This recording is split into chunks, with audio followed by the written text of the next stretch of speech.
So yun na, pag-usapan naman natin itong bagong tawag doon project.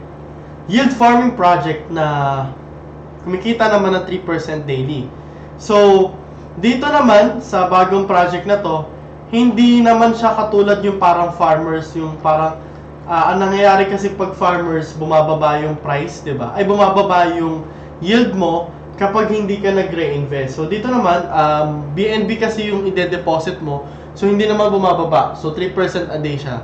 So syempre, just a disclaimer, hindi po ito like tawag doon low risk, medyo high risk po yung mga ganitong klaseng bagay. Lahat ng crypto projects po ay high risk type po. So syempre, always invest what you can afford to lose. Pero syempre, if you're not risking, and then, syempre, hindi ka rin marireward bigger. So, syempre, kakibat yun ng risk, di ba? Yung rewards na maganda din. So, yan. Turuan ko kayo dito sa BNB Pulse, okay? So, listed na to sa DappRadar, di ba? Sa Haze Crypto. So, tawag doon, if bababa ka dito, more than 37 BNB na yun na deposit. Tapos, 70 pala yung participants. Diba? So, ito yung audit results niya. Security audit from Haze Crypto. Diba? So, may high issues. Siyempre, called to as high risk talaga. Usually, kapag ROI kasi ang term, high risk po talaga yan.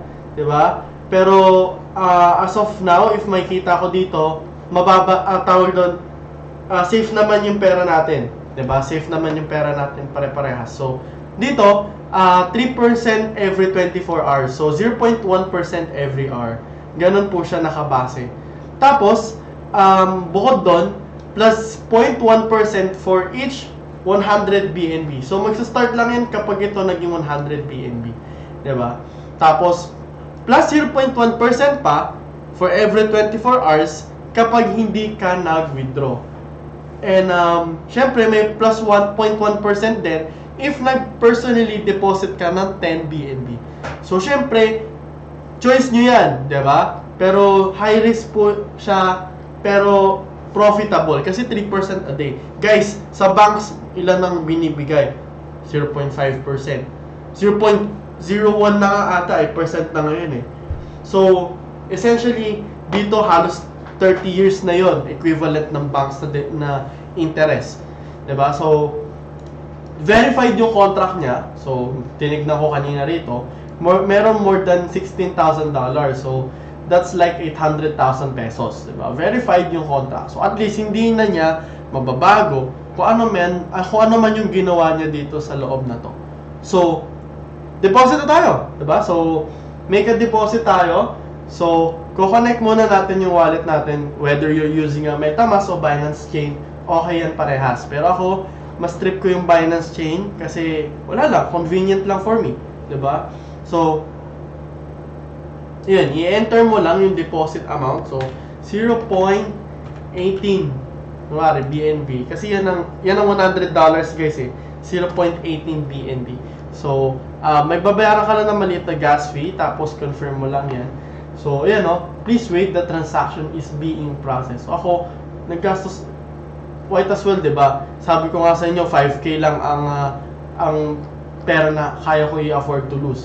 So, why not? Diba? So, dito naman, wala naman discrepancy kung magkano yung kailangan mo ipasok, diba? Kahit magkano, bahala ka na. Diba? So, yan, may kita mo dito sa infos na to, diba? Dito yung available BNB na pwede mo i-withdraw. Tapos dito naman yung daily yield. So ito yung base interest mo. Tapos yung mga bonus na pinakita ko sa'yo kanina, dito mo siya makikita. So ito yung invested. So I invested 0.18 BNB. Tapos ayun, tapos na. So dito mo makikita sa statistics. If gusto mo bumalik, gusto mo matawag doon, tignan ulit kung ano yung nangyari o kung ano yung meron dito sa BNB Pulse. Punta ka lang dito, di ba? Napakasimple lang. Pero syempre, if gusto mo makita ko kung magkano na yung kinita mo, which I recommend na balikan mo after an hour para ibig sabihin makita mo talaga na may movement sa numbers, pupunta ka lang sa statistics. Rather, sorry, nahirapan ako may statistics and connect mo lang yung wallet mo. So, ayun lang for today's video. Sana may natutunan kayo. Simpleng tutorial lang. And syempre, if hindi ka pa nakaka-subscribe sa channel ko, mag-subscribe ka na ngayon. Okay, pangalan ko po is Crypto Addict sa YouTube, and see you on the next video.